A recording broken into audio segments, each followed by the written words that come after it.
சிவக்குடும்பம் அப்படின்னா எல்லாம் புரிஞ்சுக்கணும். மதம் சார்ந்தது சத்தியமா இல்லை. இந்து மதம் இல்லை. சிவம் இந்து மதத்துக்கு சொந்தமானது இல்லை அப்படிங்களா புரியும். மனிதனுக்கு சொந்தமானது, உயிர்களுக்கு சொந்தமானது, பிரபஞ்சத்திற்கே சொந்தமானது. அதை மதத்தை வச்சோ, இனத்தை வைத்தோ, மொழியை வைத்தோ பிரிக்கக்கூடாது. எந்த ஒரு இனமோ, எந்த ஒரு மதமோ, எந்த ஒரு இடமோ, மொழியோ வைத்து சிவத்தை பிரித்தால் அது சிவமே இல்லை.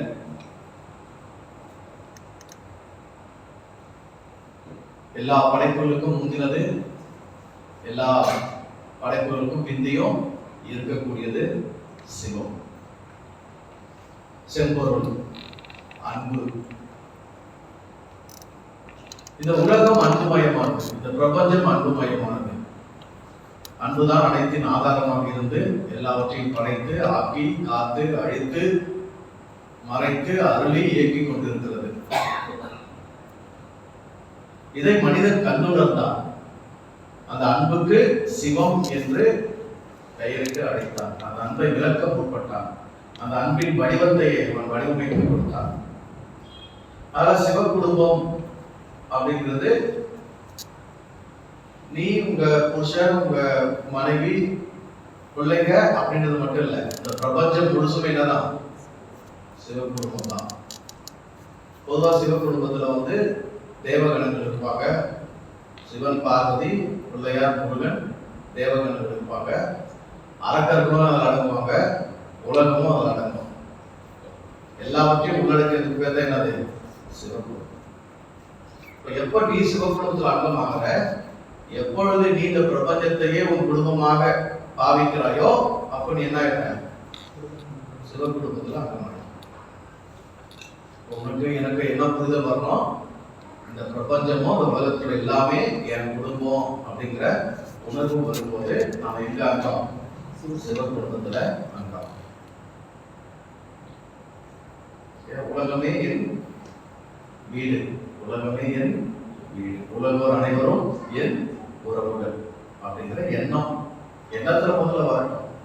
அப்புறம் செயல், அப்புறம் குணம், அதற்கான செயல்பாடுகள், அதற்கான வாழ்க்கை முறை, அதெல்லாம் பின்னாடி.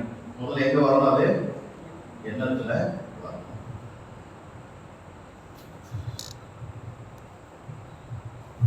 எல்லாருமே இந்த சிவ குடும்பத்தில் தான் இருக்கிறாங்க. உலகத்துல எல்லாருமே அதில் தான் இருக்கிறாங்க. ஆனா எல்லாரும் இந்த சிவத்தை அறிந்திருக்கவில்லை. எல்லாருமே எங்க இருக்கிறாங்க? சிவ குடும்பத்தில் தான் இருக்கிறாங்க. இருக்கிற எல்லாரும் அதை அறிந்திருக்கவில்லை.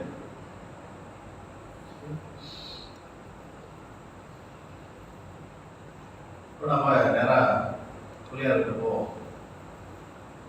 பிள்ளையார் ஒரு எளிமையான தெய்வம், ரொம்ப ரொம்ப எளிமையான தெய்வம். எவரும் எங்கேயும் எப்பவும் வணங்கத்தக்க ஒரு தெய்வம் பிள்ளையார். செலவு அதிகம் பண்ணி கும்பிட வேண்டிய அவசியமே கிடையாது. பிள்ளையார் என்ன கிடையாது? செலவு பண்ணி கும்பிடணும் அவசியம் கிடையாது. தெருவில் இருப்பாரு, அவரு முனைகள் இருப்பாரு, முக்குகள் இருப்பாரு, அரசமரங்கள் இருப்பாரு, எங்கன்னா இருப்பாரு, பெரிய கோயில் இருப்பாரு, திருக்கோயில்கள் இருப்பாரு, தெரு ஓரத்திலையும் இருப்பாரு. எங்கும் இருக்கக்கூடிய யாரும் கும்பிடலாம், யாரும் கும்பிடலாம். இப்போ பிள்ளையார் அப்படிங்கிறது ஒரு தெய்வத்தன்மை, ஒரு தெய்வத்தன்மை அல்லது கடவுள்துவமோ மனிதத்துவமோ ஒன்றாக விளக்கப்பட்டிருக்கிற ஒரு தத்துவம் தான் இந்த பிள்ளையார் தத்துவம். பிள்ளையார் தத்துவம், இந்த பிள்ளையார் தத்துவத்தை எல்லா மனுஷனும் புரிஞ்சுக்கணும். எல்லா மனிதரும் என்ன பண்ண வேண்டியது இருக்கு? புரிஞ்சிக்க வேண்டியது. ஏன்னா அந்த பிரபஞ்சத்தினுடைய தத்துவம் ரகசியமானது, ஆழமானது, அற்புதமானது. அவ்வளவு எளிதா எல்லாரும் புரிஞ்சிக்க முடியாது. அவ்வளவு எளிதா எல்லாரும் புரிஞ்சிக்கவே முடியாது. அதிகமா ஒரு மனுஷன் உழைக்கணும், அதிகமா ஒரு மனுஷன் கஷ்டப்பட்டு சம்பாதிக்கணும், அதிகமா ஒரு மனுஷன் முயற்சி பண்ணணும், பயிற்சி பண்ணணும் அப்படின்னா அது எதுக்காகனா இதெல்லாம் புரிஞ்சுக்கிறதுக்கு தான். மற்றதெல்லாம் ஈஸி, மற்றதெல்லாம் ஈஸி. நல்லா மனசுல எழுதிங்க, புரிஞ்சுக்கிறத தவிர மற்றதெல்லாம் ஈஸி. புரிஞ்சுக்கிறது மட்டும்தான் உலகத்திலே கஷ்டமான காரியம். நீ மறுபடியும் ஒரு மனுஷன் பிறக்க வேண்டியது இருக்குது. ஏன்னா வெறும் புரிஞ்சுக்கிறதுக்காக தான் பொறுப்பெடுக்க வேண்டிய அவசியமே உண்டாகுது. ஒரே பிறப்புல புரிஞ்சுச்சுன்னா அவன் புண்ணிய திரும்ப என்ன பண்ண தேவையில்லை, பிறக்க வேண்டியதே இல்லை. அப்ப பிறந்து பிறந்து பிறந்து பிறந்து பிறந்து பிறந்து அதுவும் செத்து செத்து பிறந்து பிறந்து செத்து செத்து பிறந்து பிறந்து லலிதா ரைம்ஸ் வந்து எடுத்து கொடுக்குறாங்க. செத்து செத்து பிறந்து பிறந்து புரிஞ்சிக்கக்கூடிய அளவுக்கு விஷயம் எப்படி இருக்கு, அவ்வளவு ரகசியமா இருக்கு, அற்புதமான இருக்கு. ஆனாலும் எல்லாவற்றையும் புரிஞ்சு முடிச்சுட்டேன் முடிவுக்கு வந்தவங்க யாருமே இல்லை. தன்னளவில் நிறைவுபட்டு அவங்க வந்து நிலைத்து விடுகிறார்களே தவிர முழு புரிதலுக்கு வந்தவங்க யாரையும் நம்ப முடியாது, சொல்லவே. ஆனா எல்லாரும் புரிஞ்சுக்க முயற்சி பண்ணணும். இந்த புரிதல் வந்து எல்லாருக்கும் ஒரே மாதிரி இருக்கிறது இல்லை அப்படிங்கிறதுனாலதான் கடவுள் தத்துவத்தை, பிரபஞ்ச ரகசியத்தை, அற்புதமான விஷயங்களை, ஆச்சரியமான தகவல்களை எளிமையா வடிவங்களா, சிற்பங்களா, சிலைகளா, கதைகளா, உருவகங்களா, ஓமைகளா மனுஷங்க மேல அக்கறை கொண்டு சொல்லி வச்சுக்கோ, எழுதி வச்சுக்கோ போயிருக்காங்க. அதனால இதெல்லாம் நம்ம உள்வாங்கிக்கணும். உள்வாங்கிக்கிறதுனால நம்ம கொஞ்சம் நமக்கு ஊக்கம் கிடைக்கும். உள்ளத்துக்கு என்ன கிடைக்கும்? ஊக்கம் கிடைக்கும். ஊக்கம் வந்து மிகப்பெரிய சக்தி. ஊக்கம் மிகப்பெரிய சக்தி. எதையும் சாதிப்பதற்கு என்ன வேணும்? ஊக்கம் வேணும். பயிற்சி வந்து கத்துக்கிறதுக்கும் ஊக்கம் வேணும், பயிற்சி செய்யறதுக்கும் என்ன வேணும்? என்ன வேணும்? ஊக்கம் தான் வேணும். ஊக்கம் இல்லை என்ன ஆகும்? செய்ய முடியும். இதெல்லாம் நம்மை பற்றிய புரிதலை நமக்கு கொடுக்கும். நம்ம எவ்வளவு அதிசயமான ஒரு பிறவியை அடைஞ்சிருக்கிறோம் அப்படிங்கிற உணர்வை நமக்கு எடுத்து கொடுக்கும். எவ்வளவு அழகானது, அருமையானது இந்த வாழ்க்கை, எவ்வளவு விசேஷமானது அப்படிங்கிற ஒரு தன்மையை நமக்கு இது கொடுக்கக்கூடியதா இருக்கு. அதனால இதை உருவாக்குறது புரிஞ்சுக்கிறது ரொம்ப அவசியம் தான். பிள்ளையார் அப்படின்றது பேரே ஒரு கேள்வியா இருக்கு. நாம வச்சிருக்கோம், பேரே ஒரு கேள்வியா இருக்கு. அப்படின்னா என்ன ஆகுதுன்னா, எந்த ஒரு குழந்தைக்கும் எந்த ஒரு பெற்றோரும் பேர் என்ன பண்ண முடியாது, வைக்கவே முடியாது. உலகத்துல எவ்வளவு பேர் இருக்குது, அவருக்கே வேற வேற நிறைய இருக்குல்ல. கணபதியின் பேர் இருக்குது, விக்னேஸ்வரன் பேர் இருக்குது, அப்புறம் விநாயகர் பேர் இருக்குது, நிறைய பேர்கள் இருக்குது இல்லையா? ஆனா குறிப்பா பிள்ளையார் அப்படின்னு சொல்ல என்ன காரணம்? ரெண்டு விதமான கேள்வியில் ஞானம் பிறக்குதுன்னு சொன்னேன். ரெண்டு விதமான கேள்வியில் மனிதனுக்கு ஞானம் உண்டாக்குது. ஒன்று, நான் யார், இந்த பிள்ளை யார் என்று ஒருவன் தன்னைத்தானே பார்த்து கேட்கும் கேள்வி ஞானத்தினுடைய அடித்தளமாக அமைகிறது.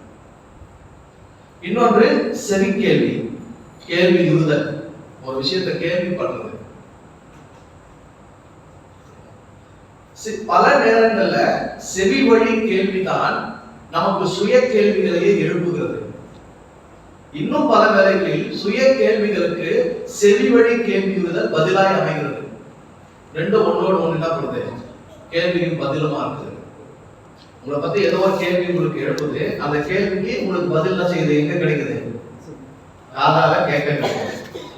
சில விஷயங்கள் நீங்கள் காதால கேட்கறீங்க, அது உங்களுக்குள்ள சில கேள்விகள் என்ன பண்ணிவிடுது, எழுப்பி விடுது. இந்த ரெண்டு தான் ஞானத்துக்கு உதவுகிற கருவிகள், செயல்கள். சரியா? கேள்விக்குறி பார்த்துக்கிறீங்களா? பிள்ளை யார் அப்படின்னு ஒரு கேள்விக்குறி போட்டா அந்த கேள்விக்குறி எப்படி இருக்கும், என்ன வடிவத்தில் இருக்கும்? உங்க காது வடிவத்தில் இருக்கும். இந்த கேள்விக்குறி எப்படி இருக்கும்? உங்க காது வடிவத்தில் இருக்கும். கேட்டா உங்களுக்கு ஞானம் பிறக்கும். கேள்வி கேட்டா அந்த கேள்விக்கான பதில, விடைய சரியாக கேட்டா அவனுக்கு என்ன பிறக்கும்? ஞானம். அதான் ஏசுனாலும் ரொம்ப இடத்துல கேளுங்கள் கேளுங்கள், கேட்கிற எவனும் கேளுங்கள் உங்களுக்கு கொடுக்கப்படும். நீங்கள் கேட்கும் விதத்தை குறித்து கவனமாக இருங்கள். உள்ளவன் எவனா அவனுக்கு கொடுக்கப்படும். அதான் ரகசியம். கேட்கும் திறன், கேட்கும் வீரியம், செவி கொடுத்து கேட்கும் ஆர்வம், கேட்பதற்கான ஊக்கம், கேட்பதற்கான தேடுதல் யாருக்கு அதிகம் உள்ளதோ அவர்களுக்கு என்ன செய்யப்படும்? இன்னும் கொடுக்கப்படும். இதெல்லாம் தெரியும், இதெல்லாம் கத்துக்கு நான் போறாங்க. இது வரைக்கும் கத்துக்கிட்டு ஒன்னும் வேலைக்கு ஆகல. இதுக்கு மேல கேட்டு என்ன ஆக போறாங்க? ஒன்னும் பிரயோஜனம் இல்லை. கேட்டு அது சும்மாவே இருக்கலாம் இல்ல தானே? அதெல்லாம் வருதான் நமக்கு தோணும் தானே? என்னால சும்மா காதல கேட்டுதான் என்னது அது தான் பேசுறேன். எது கேட்கணும்? நான் மட்டும் இல்லை, நிறைய எதுவாக இருந்தாலும் சரி. இப்போ கேட்பதில் அலட்சியம் உண்டாயிடுச்சுன்னு வச்சுக்க, ஆர்வம் போயிடுச்சுன்னு வச்சுக்க, ஊக்கம் எழுந்துச்சுன்னு வச்சுக்க, நமக்கு கொடுக்கப்படுவது நிறுத்தப்படும். இப்போ இங்க பிரபஞ்சம், இயற்கை, இறைவன் எப்போதும் அருள் பாவித்துக் கொண்டே இருக்கிறார், கொடுத்து கொண்டே இருக்கிறார், அருள்மழையை பொழிந்து கொண்டே இருக்கிறார். ஆனா அதை பெற்றுக்கொள்வதற்கான பாத்திரம், கேட்பதற்கான தீவிரம், கேட்பதற்கான ஆர்வம், பெற்றுக்கொள்வதற்கு நான் தயார் அப்படின்றது என்னது? காது திறந்து வைக்கிறது. பொதுவாக சொல்லுவாங்கல்ல, உன் வாயை விரிவாய் தர அதை நன்மையா நிரப்புவேன். இல்ல இல்ல, நான் புது வசனம் சொல்றேன், எழுதிங்க. உன் செவிகளை, உன் காதை விரிவாய் தர அதை நான் ஞானத்தால் நிரப்புவேன். அதை நான் ஞானத்தால் நிரப்பேன். அதான் பிள்ளையார கும்பிடும் போது முக்கியமான தொழில் என்னது? காது குச்சி எழுதுன்னு தோப்பு வரணும் போது. காது ரொம்ப முக்கியமான உறுப்பு. காதுல ஓட்ட போட்டு நகை அணிவது கூட ஒரு சயின்ஸ் தான். காதுல ஓட்டை போட்டு நகை அணிவது கூட என்னதான்? ஒரு சயின்ஸ் தான். பொதுவா நம்ம காதை நீவி விடுறதோ, அதுல ஒரு மசாஜ் பண்றதோ இல்ல, அது பிடிக்கிறதே இல்லை. ஸ்கூல்ல நல்லா வாத்தியாருங்க போடுறா உட்காந்து எழுந்து காலை பிடிச்சி ஒரு நாளைக்கு 30 தோப்பு வரணும். எத்தனை ஒரு நாளைக்கு? 30 தோப்பு வரணும் போட்டீங்கன்னா போகும். உங்க முடிச்செல்லாம் வந்து போகும். ஞானம் தன்னால பிறக்கும். ஞானம் தன்னால படிப்பு ஏறும்.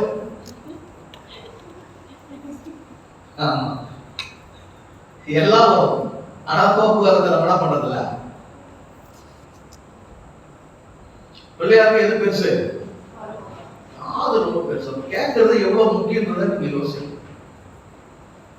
ஞானத்தின் கடவுள் பிள்ளையார் யாரு? ஞானத்தின் கடவுள், மூல முதற் கடவுள். அவருக்கு இருக்கிற ஐம்புலன் உறுப்புகளே பெருசுதான் காதுதான்.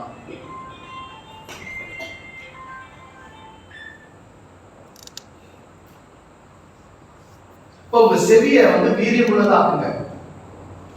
நீங்க கேட்கிற விதத்துல கொஞ்சம் கவனத்தை வைங்க. கேட்கறதுக்கான ஆர்வத்தை நீங்க அதிகப்படுத்துங்க. எப்பொழுதும் கேட்பதற்கு தீவிரமாயும் ஊக்கமாயும் இருங்க. உங்க கேள்விகளுக்கான பதில் உங்களை சுற்றி ஒலித்துக் கொண்டே இருக்கிறது. உங்க எண்ணங்களுக்கான, உங்க தேடுதலுக்கான விடை உங்களை சுற்றி ஒலித்துக் கொண்டே இருக்கிறது. இறைவன் ஒளிமயமானவன். இறைவன் யாரு? ஒளிமயமானவன். லைட் அண்ட் சவுண்ட் இரண்டிலும் அவன் தன்னை பிரதிபலித்துக் கொண்டிருக்கிறான், வெளிப்பட்டுக் கொண்டிருக்கிறான். அந்த ஒளி எப்பவுமே உங்களை ஊடுருவி உங்களை நெருக்கித்தான் இருக்குது. ஆனா காது தான் அடைச்சிடறோம். பஞ்சு வச்சு அடைச்சிக்கிறோம், ஹெட்போன் போட்டு அடைச்சிக்கிறோம், ஏர்பட்ஸ் போட்டு அடைச்சிக்கிறோம். என்னென்ன போட்டு அடைக்க முடியும் என்ன பண்றேன் போட்டு அடைச்சிக்கிறோம். இயற்கை சத்தங்கள் பெரும்பாலும் காதுக்கு என்ன பண்றதில்ல, சேரதே இல்லை. இயற்கை சத்தம் காதுல சேரதே இல்லை. நாம் அறிய வேண்டிய, புரிய வேண்டிய ஆச்சரியமான உண்மைகள், உண்மையாகவே நான் யார் என்கிற கேள்விக்கான பதிலுக்கே என் செவிகள் என்ன பண்ணல, திறமை இல்லை. ஆனா இந்த 2 விஷயத்துல ரொம்ப அடிப்படை ஆயிடுங்க. இதுல ரொம்ப கவனம் ஆயிடுங்க. பிள்ளை யார் என்கிற கேள்வி உன்னை பற்றி நீ எழுப்பிக் கொண்டே இருக்க வேண்டும். இந்த பிள்ளை யாரு, இந்த பிள்ளை யாருங்கிறது வெறும் ஒரு கேள்வி கிடையாது. அந்த ஒரு கேள்விக்குள்ள 100 கேள்விகள் அடக்கலாம். வெறும் பிள்ளை யாருனாலும் ஒரு கேள்வி நினைச்சிருக்கீங்களா நீங்க? ஒரு கேள்வி இல்ல, அது நிறைய கேள்விகள் அடங்கியிருக்கு. என்ன அடங்கியிருக்கு? எங்கிருந்து வந்திருக்கிறான், யாராக வந்திருக்கிறான், யாராலே வந்திருக்கிறான், இங்க வருவதற்கு முன் என்னவாக இருந்தான், வந்து என்ன செய்ய போகிறான், செய்து முடித்து எங்கே போக போகிறான், அங்கே போய் என்னவாக யாராக இருப்பான், இந்த பிள்ளைக்கு அப்பன் யார், ஆத்தா யார், உடன்பிறப்புகள் யார், இவன் தொழில் என்ன, இவன் நோக்கம் என்ன, இப்படி ஏகப்பட்ட கேள்விகள் எதில் அடங்கியிருக்கு. அந்த ஒரே கேள்வியில பிள்ளை யார் அப்படின்றது ஒரு கேள்வியில ஒரு மனித வாழ்க்கையினுடைய அத்தனை கேள்விகளும் உள்ளடக்கம் செய்யப்பட்டுள்ளது. அப்ப நான் யார் என்று கேள்வி கேட்டு கண்டுபிடிக்க போறேன் அப்படின்னு நீ ஒரு கேள்வி கேட்டு ஒரு கேள்வி பதில் கண்டுபிடிக்கல. உன்னை பற்றிய ஒட்டுமொத்த கேள்விகளுக்குமான பதிலை தேடுகிறாய், ஒட்டுமொத்தமான கேள்விகளுக்குமான பதிலை பெறுகிறாய். அதனால அந்த ஒரு கேள்வி ஞானத்தின் கேள்வி. அந்த ஒரு கேள்வி என்ன கேள்வி?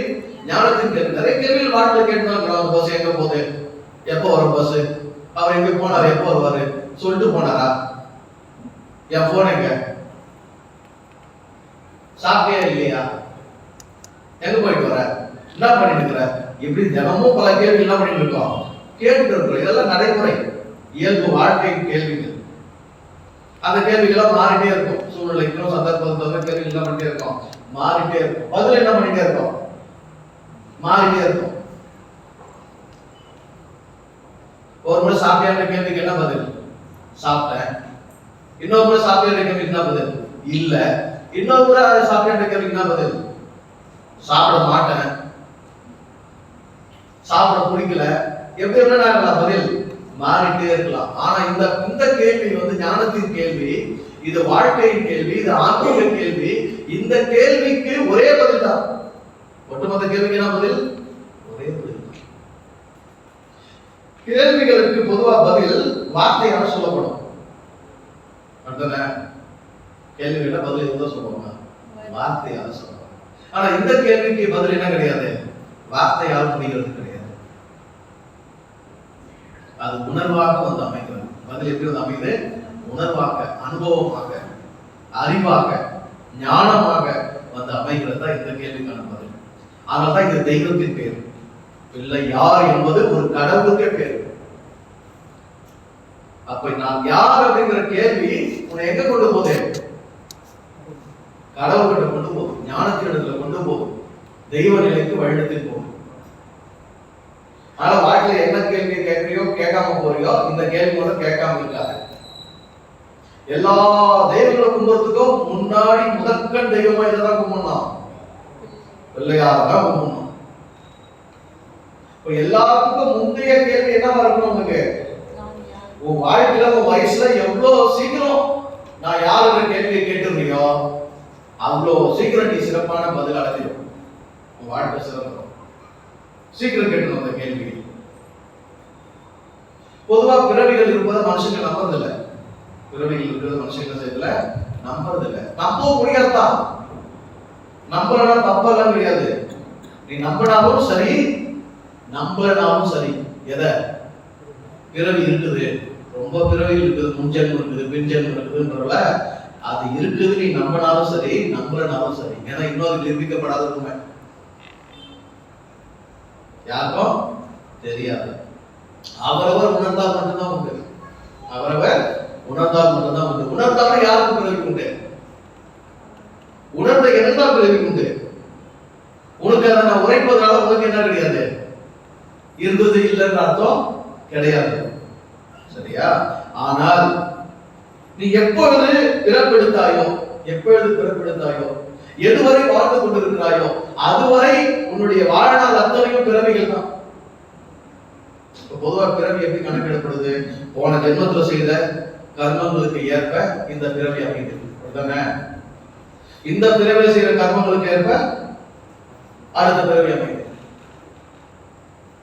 நான் சொல்றேன்னா, அந்த பிறவி சிஸ்டத்தை நீ நம்புறே இல்லையோ, அந்த கர்மா விதி நீ நம்புறே இல்லையோ, உனக்கு புரிய முடியுதோ இல்லையோ, இந்த பிறவியை வாழ்க்கை பார்த்தியா, இந்த ஒவ்வொரு நாளுமே பிறவிதான் உனக்கு. நேற்றைய நாளின் கர்மம் இன்னைக்கு பலன், இன்றைய நாளின் கர்மம் நாளைய பலன். நேற்று எப்படி வாழ்ந்தா என்ன செஞ்சதுக்குரிய விதி என்னவாக அமைய போகுது, இன்னைக்கு பலனாக அமைய போகுது. இன்னைக்கு என்னவா வாழ்ற என்னவா செய்வது நாளைக்கு பலனா விதி அமைய போகுது. நேற்று நீ வாழ்ந்தாய், இரவு உறங்கினாய். உறங்கினாய் என்பது என்ன? செத்தாய். திருவள்ளுவர் அழகா சொல்லிட்டாரு, உறங்குவது போல சாக்காடு. எது போல சாவு, எது போல உறங்குவது போல. அப்போ ஒவ்வொரு உறக்கமும் என்னதான்? சாவுதான். அப்போ ராத்திரி செத்த, காலையில மறுபிறவி எடுத்த. அப்போ பிறந்ததுல இன்னைக்கு வரைக்கும் எத்தனை பேர் எடுத்துருக்கோம் யோசிக்கலாம். உன் ஆயுஷ் நாளை கூட்டு, இது வரைக்கும் வாழ்ந்த நாளை கூட்டு, எத்தனை வருஷம்? 20 வருஷம் வாழ்ந்துருக்கிறேன். அப்ப 20 365 எவ்வளோ? கணக்கு சொல்லு. 20 365 எவ்வளோ? 2 3 6 2 6 12 630. 20 365 730 7300. சரி, 7300 7400 வச்சுங்க. அப்ப எத்தனை 20 வயசு வாழ்ந்தவங்க எத்தனை பேர் எடுத்துக்கிறான்? 2-3 தூங்கிடுறாங்க.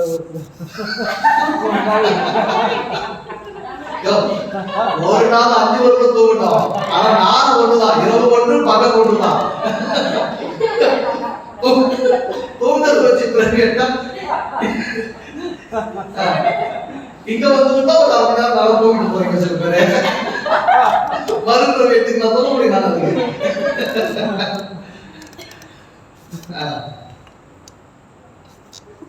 7020 வயசு வரைக்கும் நீ வாழ்ந்தாவே எத்தனை பேர் எடுத்திருக்க? 7300 மருத்துவ எடுத்திருக்க. என்ன நீ 30 வருஷம் வாழ்ந்தேனா, 40 வருஷம் வாழ்ந்தேனா, 50 வருஷம் எத்தனை பிறவி? இவ்வளவு மறுபிறவிதான். நீ விளையாட்டு நினைக்காத. இத விளையாட்டு நினைச்சா உன்னோட மோசமா போறது யாரும் கிடையாது. நீ வாழும் ஒவ்வொரு நாளும், நீ உறங்கும் ஒவ்வொரு இரவும், நீ விழிக்கும் ஒவ்வொரு காலையும் உனக்கு பிறவிகள் தான் என்பதை நீ உணர்ந்து கொள்ள வேண்டும். மறுஜென்மம் எடுத்துட்டே இருக்கிற இன்றைக்கு நீ ஜென்மம் எடுத்திருக்கிறாய், நாளைக்கு எடுப்பியா இல்லையான்னு தெரியாது. இந்த பிறவியில் அடையணும் அப்படிங்கிறது பொதுவா நீ என்ன நினைச்சுக்கிற? இந்த வாழ்க்கை இருக்குல்ல, இந்த வாழ்க்கை எது வரைக்கும்? பிறப்பு இறப்பு வரைக்கும் இந்த வாழ்க்கை இருக்குல்ல, இந்த வயசு முழுசும் எது வரைக்கும் வயசு போக, எது வரைக்கும் வாழ்க்கை போக உனக்கு எப்படி தெரியும்? எப்படி தெரியும்? என்றைக்கு உன் செவிகள் இந்த பிறவியில் அடைய வேண்டும் என்று கேட்கிறாயோ, அந்த பிறவி என்பது என்னைக்கு? அன்னைக்கு. என் பிறவி இன்னைக்கு முடியுதுன்னா என் வாழ்க்கை, என் செயல், என்னுடைய தேடுதல், நான் அடையணும்னு நினைக்கிறது, என் லட்சியம், என்னுடைய தேவை, அதை பெறுவது, அது மேல எனக்கு தீவிரம் எப்படி உண்டாகும்? என் கேள்விக்கு பதில் பெறணும், அந்த தீவிரம் எப்படி இருக்கும்? என் பிறவி முடிகிறதுக்குள்ளே இருக்கணும்பா. என் பிறவி என்னைக்குப்பா முடியுது? இன்னைக்கு முடியுதுப்பா, நாளைக்கு மறுபிறவிப்பா. அப்ப இன்றைக்கு என் கேள்வி ஒண்ணு எழுதுஇருக்குன்னா அதுக்கான பதிலுக்கு என்னுடைய வேக தீவிரம் எப்படி இருக்கும்? அப்படி ஒரு தீவிரம் ஞானத்திற்கானது, கேட்பதற்கானது. அவன் தான் பிறவியை உணர்ந்தவன். அவன் யாரே? பிறவியை உணர்ந்தவன், பிறவியின் அருமையை உணர்ந்தவன். இருக்குது நாளை கேட்டுக்கலாம், இன்னும் 6 வாரம் தான் கேட்டுக்கணும் போச்சுன்னா, இன்னும் 1 மாசம் போதும் கேட்டுக்கணும் போச்சுன்னா, அப்படின்னா என்ன ஆகும்? நீ பிறவியை என்ன பண்ணலைமோ உணர்ந்துக்கல, பிறக்கும் நாளின் பிறவியை உணர்ந்துக்கல, உனக்கு கிடைக்கிற ஜென்மத்தின் வாய்ப்பை நீ உணர்ந்துக்கல.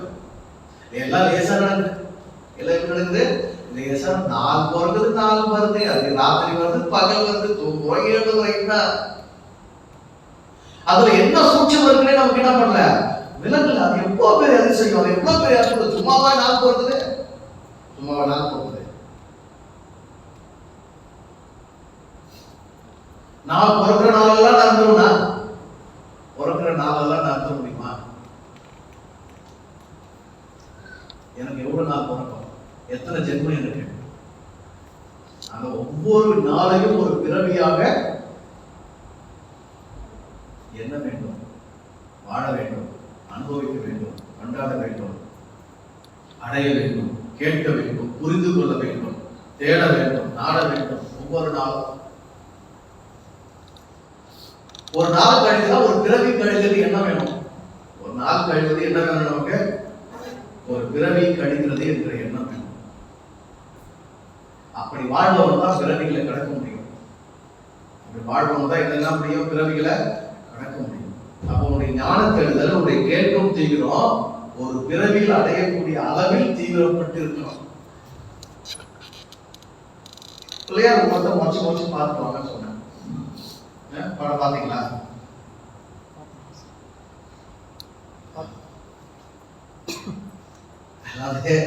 பார்த்து மட்டும் கேட்கணும். பார்த்தா அப்படி சொல்லல, பார்த்தோம்னா இல்லையோ பார்த்த மாதிரி பார்த்து சும்மா இருந்தாலும் ஏன் பார்க்க மெதுவாக அழைச்சி வைப்போம். இல்ல ஒருவேளை உங்களெல்லாம் பிள்ளையார் பெரிய யானை தலை ஆட்கள் சொன்னாங்க. ஒரு சின்ன யானை தலையே 100 கிலோவுக்கு மேல இருக்கும். ஒரு சின்ன குட்டி யானை தலையே 100 கிலோவுக்கு மேல. அப்போ பெரிய யானை தலைனா அது ஒரு 500 கிலோ வச்சுங்க. இப்போ 500 கிலோ தலையை நீங்க வச்சிருக்கீங்க உங்க கழுத்துல, நீங்க எப்படி ஆடுவீங்க தலைய?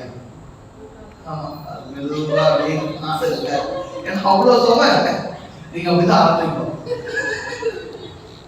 நாங்க ஏன் பிள்ளையார போய் பார்க்கணும்? நாங்களே யாரும் ஆடிடுவோம். நாங்கள் 10 தலையை என்ன பண்ணிக்கோ. மூல கணபதி, அவர் யாரு? மூல கணபதி. பொதுவா பிள்ளையார் யானை தலை, மனித உடல்.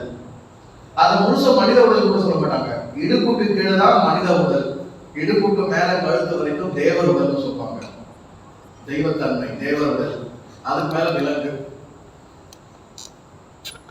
இப்படி ஒரு பிறவி எங்கேயாவது பிறந்தா என்ன நடக்கும் யோசிச்சு பார்க்கலாம். யாருக்காவது உள்ள பிறந்தது யானை தலையோட பிறந்தது எப்படி இருக்கும் யோசிச்சு பாருங்க. ஆத்தாவா அல்ல கேட்டு ஓட மாட்டாங்க. ஐயோ புள்ளியார் கொண்டுட்டாரு, கணபதி கொண்டுட்டாரு,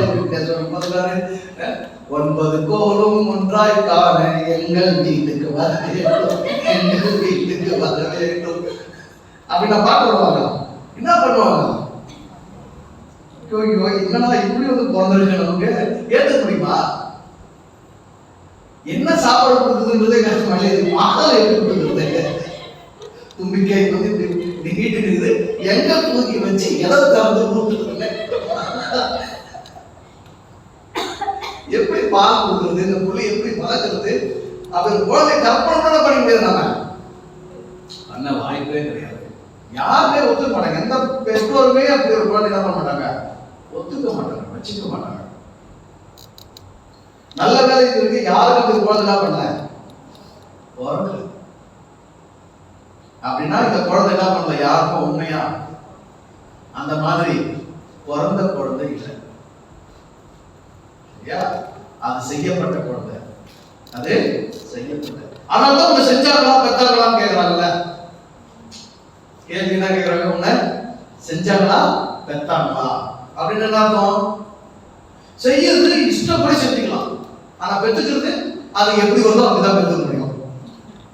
நாம எல்லாம் பெற்றுக்கிட்டோங்க, நம்ம எல்லாம் பெற்றாங்க, அதெல்லாம் டிசைன் யார் கையில இல்லை, நம்ம கையில இல்லை. ஆனா பிள்ளையார நம்ம செஞ்சோம், அவன் டிசைன் யார் கையில இருக்குது, இஷ்டப்படி கண்ணாமன்னு வச்சிருக்கோம். யானை தலையை வைப்போம், தும்பி கையை வைப்போம், உடம்பு வைப்போம், தொந்தியை வைப்போம். ஒரு கைனா இன்னும் கஞ்சம், ஒரு வெயில ஒரு 5 கையை, 5 கை, தும்பி கையோடு சேர்த்து 5 கை. 5 கரத்தனை, ஆனை முகத்தனை. அவை என்ன பண்றாங்க? 5 கரத்தனை, ஆனை முகத்தனை. ஆனை முகத்தனை முகத்துல ஒரு மனுஷன், ஆணை முகத்துல ஒரு புள்ள. ஏன் அப்படி செஞ்சோம்? அப்போ அது பெற்றெடுக்கப்பட்டதால செய்யப்பட்டது. என்ன பண்ணது? செய்யப்பட்டது. பேருண்மையை விளக்குவதற்காக செய்யப்பட்டது. பேருண்மையை விளக்குவதற்காக செய்யப்பட்டது. பொதுவா முதல்ல பிறக்கும் போது அந்த குழந்தை அப்படி பிறக்கலையா? பிறக்கும் போது அந்த குழந்தை எப்படி பிறக்கலையா? யானை தலையோடு பிறக்கலையா? சாதாரண மனுஷன் ஒரு தான் பிறந்துச்சான். சாதாரண மனிதர்கள் தான் செய்யப்பட்டதா. செஞ்சது யாரு? சக்தி, பார்வதி. எதுல இருந்து செஞ்சாங்களா? உடம்புல இருந்து அழுக்கு எல்லாம் ஊட்டி செஞ்சாங்க. சிவபாக்கியம் சொல்றாரு, தூய்மை திரண்டு உருவான தூய்மைகளடா நாம் எல்லாரும். தூய்மை திரண்டு பெண்ணின் தூய்மை திரண்டு உருவான தூய்மைகளே மனிதர்கள். 10 மாசம் நின்று போற அழுக்கு, 10 மாசம் நின்று போற அழுக்கு ஒரு வடிவமாகிறது, ஒரு உருவமாகிறது, ஒரு உடல் ஆகிறது.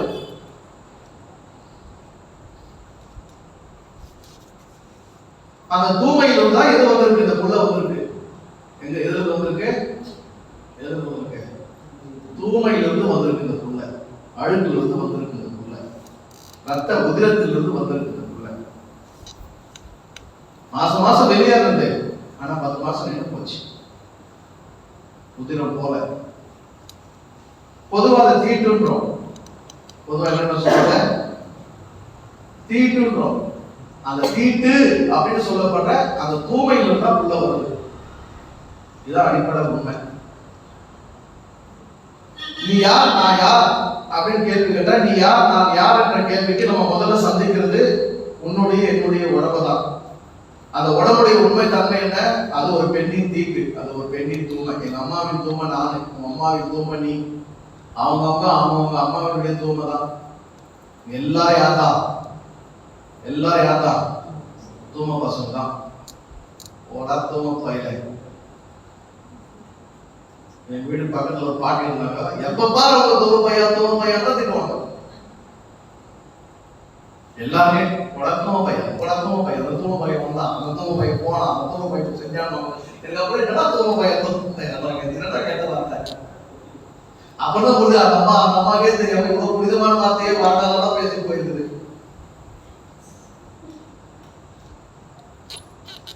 அது தீட்டு அல்ல, அது புனிதம். தூய்மை திரண்டுதான் இந்த உடல் உருவமாகி வடிவமாகி உடலாகி இந்த உலகத்திலே ஒவ்வொரு மனிதனும் பிறக்கிறான். இப்ப பிறந்த இந்த பிள்ளைக்கு தான் யாருன்னு தெரியல. பிறந்த இந்த பிள்ளைக்கு தான் யாருன்னு தெரியல. தகப்பன் வர்றது யாரு? தகப்பன் சிவன். வரும்போது சிவனை உள்ள அனுமதிக்க மாட்டேங்குது.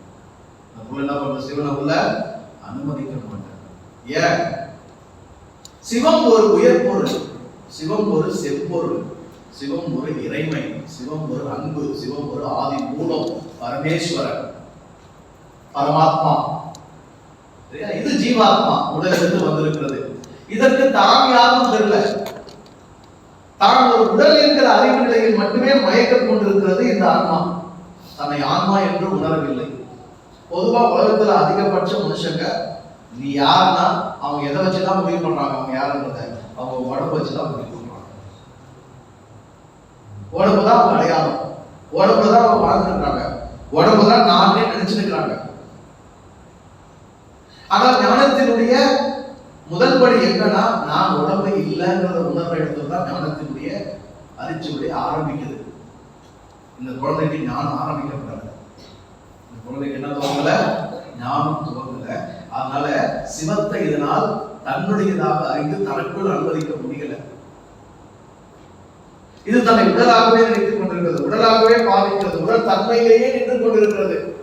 அதுதான் சொல்றாங்கன்னா இடிநிலை. அந்த தன்மை என்ன சொல்லுவாங்க? இடிநிலை, லோவர் நேச்சர். அது தன்னுடைய உயர் கதியை, தன்னுடைய பரம கதியை அறிவதற்கான அறிவு கண்கள் அதுக்கு என்ன பண்ணணும்? திறக்கப்படல. அதனால சிவத்தை அறிய ஏன் சிவத்தை அறியணும்? சிவம் தன்னுடையதுதான், தான் சிவம் தான் என்ற அறிவு ஏன் இதுக்கு வரணும்? அம்மா செஞ்சா உடலை கொடுத்தா, அம்மா செஞ்சா உடலை கொடுத்தா, பார்வதி செஞ்சா என்ன அப்படின்னா, பார்வதி சும்மா செய்யல. பார்வதி ஒரு பொங்கை செஞ்சா அதுக்கு என்ன பண்ணா? உயிர் கொடுத்தா. உயிர் எப்படி கொடுத்தா? அவர் சிவத்தில் பாதி, அவர் சிவத்தை உடையவர். அந்த சிவத்தை தான் இங்க பகிர்ந்திருக்கிறார். அப்ப அந்த சிவம் எங்க இருக்குது?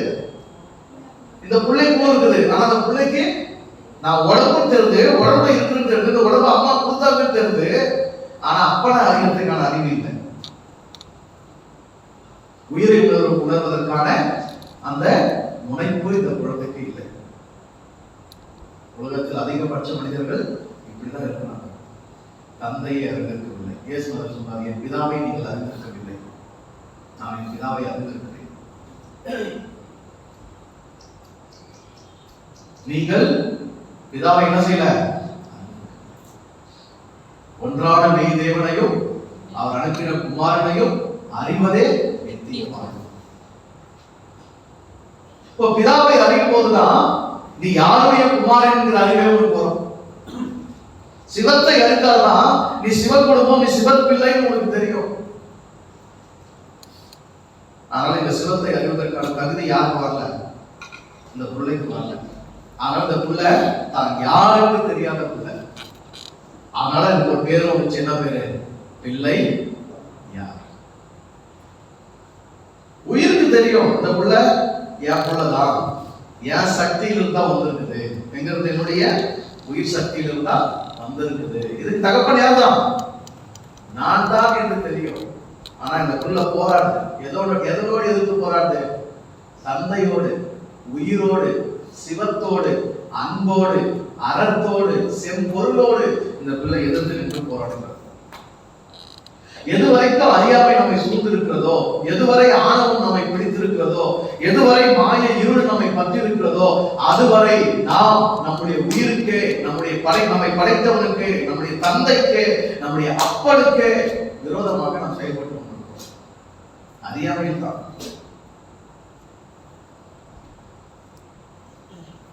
அறியாமை ஒரு இருள். அறியாமை ஒரு இருள். அந்த இருள் அகற்றப்பட வேண்டியது. பொதுவா இயற்கையில ஒரு இருள் இருந்துட்டே இருக்கு. இயற்கையில ஒரு இருள் இருந்துட்டே இருக்கு. இரவனால் ஒரு இருள் சூழ்கிறது. அந்த இருள் ஒவ்வொரு நாளும் என்ன பண்ணப்படுது? கதிரவனால் விளக்கப்படுகிறது. கதிரவன் போன்று நம்முடைய வாழ்க்கையில ஒரு ஞான ஒளி உதிக்கும் போது தன்னால மாய இருள், அறியாமை இருள் என்ன செய்கிறது? அகன்று போகிறது. எல்லா மனிதருக்குமே இருளை விளக்கக்கூடிய ஒளி உள்ளேதான் இருக்கிறது. அவங்களுக்குள்ள ஏற்பட்ட மாய இருளை விளக்குவதற்கு ஒளி எங்கதான் இருக்கு? உள்ளதான் இருக்கு. ஆனால் அனுமதிக்கிறது இல்லை, பர்மிட் பண்றது இல்லை. இப்போ உயிராகி இந்த சிவத்தை, உடலாகி இந்த பிள்ளை உடலே என்று தான் அறிந்து உயிரை உணரும் தன்மையில் இல்லை. அதனால அவர் போராட்டம் நடக்குது. போராட்டம். வாழ்க்கை பலருக்கு போராட்டமாகத்தான் இருக்கிறது. வாழ்க்கை பலருக்கு எப்படி இருக்கு? பிறந்த எல்லாருக்கும் வாழ்க்கை எப்படி இல்லை? மகிழ்ச்சிகரமா இல்லை, இனிப்பா இல்லை, சுகமா இல்லை, ஆனந்தமா இல்லை, பரவசமா இல்லை. பலர் வாழ்க்கை பத்தி என்னதான் கவனம் கொடுப்பாங்க? லைஃப் ரொம்ப ஸ்டேபிள், லைஃப் ஐயோ வாழ்க்கை என்ன சொல்றது, அது அவங்க அனுபவிக்கும் போதுதான் தெரியும். உங்களுக்கு என்ன ஈஸியா சொல்றீங்க? அது ஈஸின்றதே யாரும் கிடையாது. வாழ்க்கை ஈஸின்றதே நிறைய பேருக்கு கிடையாது. வாழ்க்கை என்பது போராட்டமே, நல்லதொரு போராட்டமே. போராட்டம் பண்றவருக்கு நல்ல போராட்டம்னா கெட்ட போராட்டம்னா போராட்டம் போராட்டம் தான். ஆனா எப்படினாலும் வாழ்க்கை ஒரு ஆட்டம். எப்படினாலும் வாழ்க்கை ஒரு ஆட்டம். புரிந்து கொண்டால் அது பூரிப்பாட்டம், புரிதல் இல்லை என்றால் அது என்னது? போராட்டம். இப்ப இந்த மையம் வகிக்கிறது என்னன்னா, மாற்றத்துக்கான கருவி என்னன்னா, புரிதல் இருக்கா இல்லையா? புரிஞ்சுக்கிட்டா வாழ்க்கை என்னது? பூரிப்பாட்டம், ஒரு விளையாட்டு. பூரிப்பாக விளையாடுகிற ஒரு விளையாட்டு போன்றதுதான் வாழ்க்கை. புரிஞ்சுக்கிட்டா. புரிதல் இல்லைன்னா ஆமா வால் எடுத்து, அதுதான் பேரு கதாயுதம். கதாயுதம் எடுத்து, அம்பு வில்லெல்லாம் எடுத்து, அப்புறம் துப்பாக்கி எல்லாம் எடுத்து, AK-47 எடுத்து ஒருத்தர் சுட்டுக்கிற அளவுக்கு என்ன பண்ணது? போராட்டம். உனக்கு வாழ்க்கை எப்படி போகுது பாரு. உனக்கு வாழ்க்கை எப்படி போகுது பாரு. மகிழ்ச்சியா போகுது, ஆனந்தமா இருக்குது, பரவசமா இருக்குது, பூரிப்பா இருக்க முடியுது, லேசா இருக்க முடியுது, சுகமா இருக்க முடியுது, சௌகரியமா இருக்க முடியுது அப்படின்னா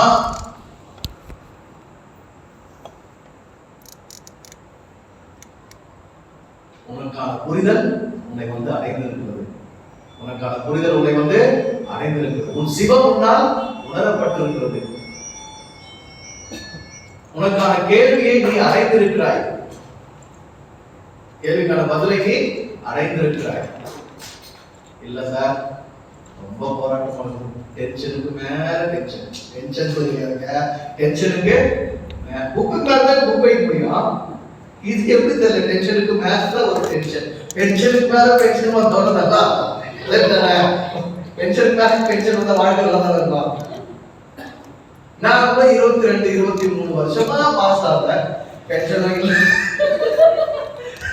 வேலை செய்யும் பார்த்தா சேலரி இல்ல, இது ரிட்டர்ன் ஆனதுக்காக பென்ஷன் கொடுப்பாங்க பார்த்தா யார் கொடுப்பாங்க? யார் போய் கேட்கறது? Oh God, Father, Holy Spirit, Jesus, I am your servant. I worked for all that 23 years. Now I retired.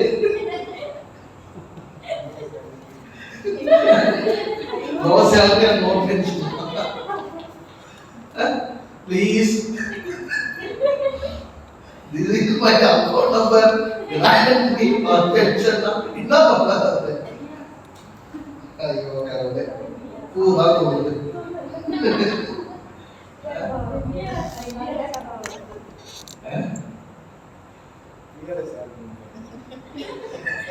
Settlement கொடுத்துருக்கோம்ல, TRS வாங்கிட்டீங்க, லேட்டா வரும். நீங்க secretary, father card secretary, office வந்து சொல்றாங்க, நீங்க கொஞ்சம் சொல்லிக்கிறதுக்கு முன்னாடி அடுத்தது கொஞ்சம் ரெக்கமெண்ட் பண்ணுங்க. டென்ஷனுக்கு மேல டென்ஷனு, போராட்டம், வேதனை, வாழ்க்கை சூழல் நல்லா இல்லை அப்படின்னா உனக்கு கேள்வி எழுப்பல, உன்னை பற்றிய அறிவு ஒளி உனக்கு உதிக்கல, புரிதலுக்கு நீ வரல. அதுதான் தேவை. நல்லா புரிஞ்சுக்க. அடித்தளமானது அதுதான். பண பிரச்சனை சார் அப்படின்னா நீ பணத்துக்குள்ள போராட கூடாது. வியாதி பிரச்சனை சார், வியாதிக்குள்ள போராட கூடாது. சூழ்நிலை, சமூகம், உறவுகள் பிரச்சனை, அதுக்குள்ள நீ போராட கூடாது. எல்லாத்துக்கும் ஒரே தீர்வு எங்க வந்துதான்? உங்ககிட்ட வந்துடணும். எனக்கு என்னதான் புரியணும், நான் ஏன் புரி பார்க்கல, எது புரிஞ்சா என் வாழ்க்கை எல்லா பக்கத்துலயும் நல்லா இருக்கும், அது நான் என்ன செய்யணும் அப்படின்னு ஒரு இடத்துல ஒரு மையத்துக்கு வந்துடணும். இல்லைன்னா என்ன லைஃப் ஃபுல்லா வாழ்க்கை முழுசு என்ன பண்ணிட்டு இருக்கோம்? கொஞ்ச காலம் பணத்து கூட ஃபைட் பண்ணணும், கொஞ்ச காலம் உறவுகள் கூட ஃபைட் பண்ணணும், கொஞ்ச காலம் சூழ்நிலை கூட ஃபைட் பண்ணணும், இன்னொரு காலம் சந்தர்ப்பம் கூட ஃபைட் பண்ணணும், அப்புறம் இது கூட அது கூட சுத்தி சுத்தி இது போனா அது போனா இது இவன் போனா அவன் போனா இவன் என்ன பண்ணிட்டு இருப்பான்? வாழ்க்கை முழுசும் வந்துட்டே இருப்பான். ரெஸ்ட் எடுக்கிறதுக்கு என்ன இருக்காது. ஒரு பிரச்சனை முடிஞ்சுமே, ஓஞ்சிடா சாமி, ஒரு நாள் நிம்மதியா இருக்கலாம், முடியாது.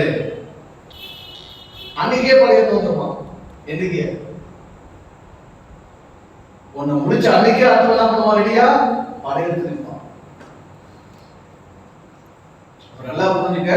வாழ்க்கை போராட்டமாக இருக்கிறது என்றால் புரிதல் உனக்கு குறைவுபட்டிருக்கிறது என்பது மட்டும்தான் பொருளே தவிர வாழ்க்கையில் எந்த சிக்கலும் இல்லை.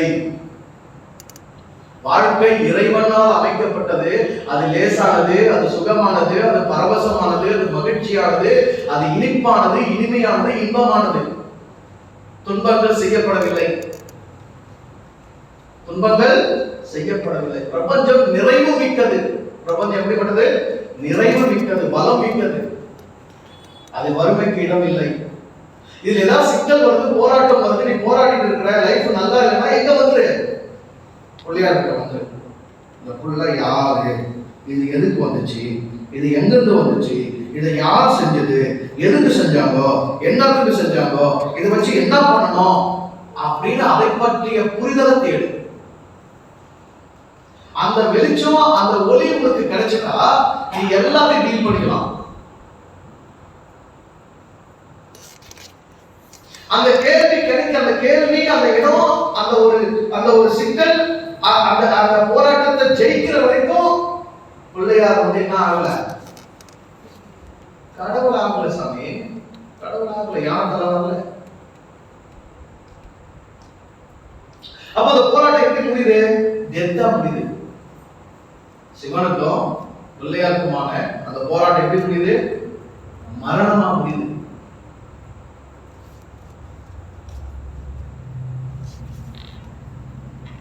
போராட்டமாக வாழ்கிறவர்கள் அத்தனை பேரும் மரணிக்கிறார்கள். போராட்டமாக வாழ்கிற அத்தனை பேரும் மரணிக்கிறார்கள். மரணம் என்பதின் உண்மையான பொருள் என்ன? மாரணம், மாபெரும் ரணம். வாழ்க்கையிலேயே வாழ்ந்ததே இப்படிதான், பல விதமான ரணங்களோடு தான். உடம்பு வேதனை, மனசுல வேதனை, இதுல கஷ்டம், அதுல கஷ்டம், இந்த சிக்கல், அந்த சிக்கல், இந்த டென்ஷன், அந்த டென்ஷன். வாழ்க்கையில ஒவ்வொரு நாளுமே ரணங்கள் தான். சரி, இப்படிதான் ரணங்களை வாழ்ந்தோமே, சாவாவது சுகமா வரல. அது எல்லாத்தையும் ஒன்று சேர்த்தாலும் தான் அழைக்கிற அளவுக்கு எல்லாத்தையும் மாறமா வரலாம். என்ன இது அநேகமா தெரியல. உள்ளவனுக்கு கொடுக்கப்படும், இல்லாத இடத்துல இருக்கிறது எடுத்து சொல்லப்படும். என்ன நீதி இது? இருக்கிறவனுக்கே கொடுத்துருப்பியா, இல்லாதவங்கிட்ட புரியே இருப்பியா? அதுதான் நியதி, அதுதான் விதி. பிரபஞ்சத்தின் விதி, நியதி அதுதான். நீ ஒத்துக்கினா தெரியும், ஒத்துக்காம போனாலும் தெரியும்.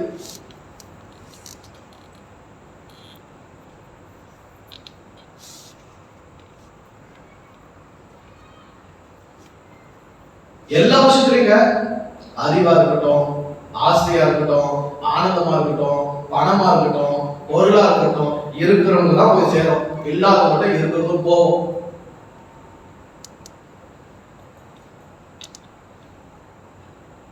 அப்போ மரணம் மாரணமாக இல்லாமல்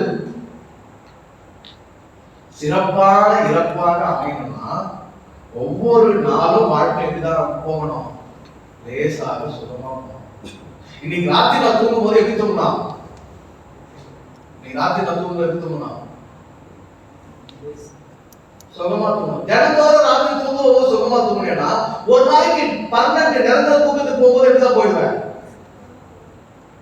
சுகமான தூக்கத்துக்கு தான் போயிடுவேன். தினந்தோறும் டென்ஷனோட தூங்க போனேன்னா நித்திய தூக்கத்துக்கு போகும்போது எப்படி போவேன்?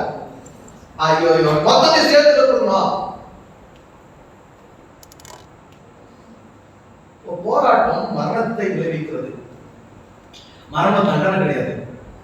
மரணம் என்ன கிடையாது?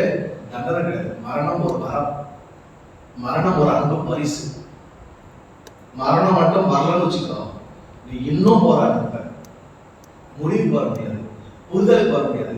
அதனால வெற்றா வீழ்றா, அனுப்புடா, எவன கால அனுப்புடா, வாசக்கையில வீசுறா, இழுத்தோட காரணம் வேற உடம்பு போட்டு வேற ஒரு நாள் நல்ல நடப்பா தங்கி வைக்கலாம். என்ன பண்ண? இழுத்துட்டு வாரா. மரணம் ஒரு வரம், மரணம் ஒரு அன்பு பரிசு. நீங்க மரணம் விதிக்கப்பட்டது யாருக்கு? அறியாமை பிள்ளைக்கு, ஆணவ பிள்ளைக்கு, போராட்டமான வாழ்க்கை வாழ்ந்த பிள்ளைக்கு, சிவத்தை உணராத பிள்ளைக்கு, தான் யார் என்று அறியாத பிள்ளைக்கு என்ன விதிக்கப்பட்டு விட்டது? மரணம் விதிக்கப்பட்டது. மரித்த பிள்ளைக்கு மறுஜென்மம் கொடுக்கப்படுது. மரித்த பிள்ளைக்கு என்ன கொடுக்கப்படுது? மறுஜென்மம் கொடுக்கப்படுது. அந்த மறுஜென்மம் எப்படி வந்ததுக்கு? ரூபமே மாறி இருக்கிறது. ரூபம் என்ன செய்யுது? மாறி. அப்பதான் அதுக்கு என்ன கொடுக்கப்படுது? யானை தலை. பொதுவா யானை தலை, யானை என்பது ஒரு மனிதனுடைய குண்டலினி சக்தியை குறிக்கக்கூடியது. மூலமாம் குலத்திலே முளைத்தெழுந்த கோரையை, மூலமாம் குலத்திலே முளைத்தெழுந்த கோரையை காலமே எழுந்து 4 கட்டு அறுப்பீரேன். பாலனாகி வாழலாம், பரபிரம்மம் ஆகலாம். மூலமா குலத்திலே முளைத்தெழுந்த குறையை காலமே எழுந்து 4 கட்டு அறுப்பீரே பாலனாகி வாழலாம், பரபிரம்மமாகலாம். அந்த பரபிரம்மமாகி விட்டது. இதனுடைய குண்டலினி சக்தி எழுப்பிட்டு எங்க இருந்து? மூலமா குலத்திலிருந்து எழுப்பிட்டு. அதான் மூல கணபதி. மூலாதாரத்துக்கு இன்னொரு பேரே கணபதி தான். மூலாதாரத்துக்கு இன்னொரு பேர் என்னது? கணபதி. அந்த கணபதி எழுந்து விட்டால், அந்த கணபதி எழுச்சி அடைந்து விட்டால், ஞானம் பெற்று விட்டால், உயர்நிலை அடைந்து விட்டால், உயர்கதி அடைந்து விட்டால், அது தலை ரொம்ப பெருசு. தலை ரொம்ப பெருசு. அந்த தலை விசேஷம், அந்த தலை சிறப்பு. அந்த தலை வேற எந்த தலையோட ஒப்பீடு கிடையாது. அந்த தலை வேற எந்த தலையோட ஒப்பீடு, இது தனி சிறந்த தலை.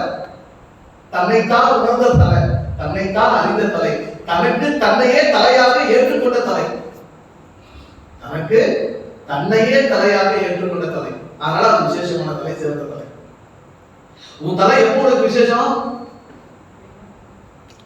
உனக்கு நீதான் தலை என்று எப்போது உன்னால் உணர்ந்து கொள்ள முடிகிறதோ அப்போது உன் தலை விசேஷம்.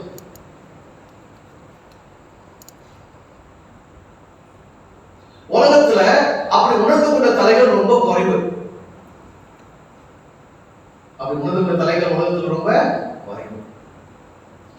ஏன்னா இங்க கண்டதை பார்த்துதான் கூப்பிடுறான், தலைவான் கூப்பிடுறான். இவனை பார்த்து தலைவான்றான், அவனை பார்த்து தலைவான்றான், அவனை பார்த்து தலைன்றான், இவனை பார்த்து தலைன்றான், இவனை பார்த்து தளபதின்றான். அதுவும் தமிழ்நாடு இல்லை, தமிழ்நாடு மட்டும் இல்ல, தென்னிந்தியா முழுசும் அப்படிதான். பொதுவா இந்தியாவில், இந்தியாங்கிற இந்த பேர் வச்சுக்கிற தேசம், இந்த தேசத்துல அதிகம் படிச்சவங்க இருக்கிற பகுதி தென்னிந்தியா தான். வட இந்தியாவில் கல்வி அறிவு அந்த அளவுக்கு அதிகம் கிடையாது. நீங்க ஒரு முறை டாக்டர் எல்லாம் போயிட்டு வரலாம், துப்பிட்டு வந்து அவ்வளோ குப்பை, அவ்வளோ தூசு. ஒரு பஸ்ல நிம்மதியா நீங்க போக முடியாது. அங்கே பார்ப்பதா கூட துப்போம். எங்க துப்பான்? பஸ்லயே துப்பான். செருப்போடு மேலே உட்காரமா அப்படியே பண்ணலாம். ஒரு தலைவர் கூட ஒன்று கேட்கலாம் முடியாது. தட்டின்னு உட்காந்து விட்டான், ஒன்னும் பேச முடியாது. புழுதிக்கார மாதிரி இருக்கும் சில நகரங்கள்லாம், புழுதிக்கார மாதிரி இருக்கும். என்ன கலர் கார் வாங்கினாலும் மண்ணு கலரா தான் இருக்கும். என்ன கலர் கார் வாங்கினாலும் அது என்னதான் இருக்கும்? மண்ணு கலரா தான் இருக்கும். பொதுவாக அப்படிதான் இருக்கு. இங்கதான் அதிகம் படிச்சவர்களாம். ஆனா அதிகமா கூட்டாடுறவங்களுக்கு கொடி பிடிக்கிறதா எங்கடாங்கிறான்.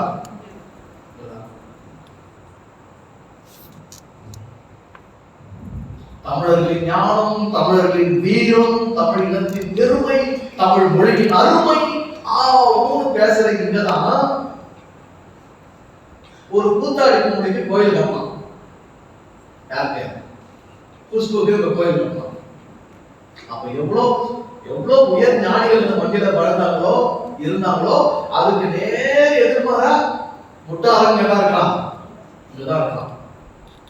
அதனால இங்க நிறைய பேர் தளபதி, நிறைய பேர் கட்சியில தளபதி, சினிமால தளபதி. ஏன்னா யாருக்குன்னா இல்லைங்க, யாருக்குமே அவன் பார்த்தாலும் அவங்க அப்படின்னா இல்ல, தலையா இல்ல, எல்லாம் முட்டை பார்த்துக்கிறது. எல்லாம் எப்படி இருக்கிறாங்க? முட்டை பார்த்துக்கிறாங்க. அதனால யார் வச்சிருக்கிறாங்க? எல்லாரும் நிறைய பேரை தலையில வச்சிருக்காங்க.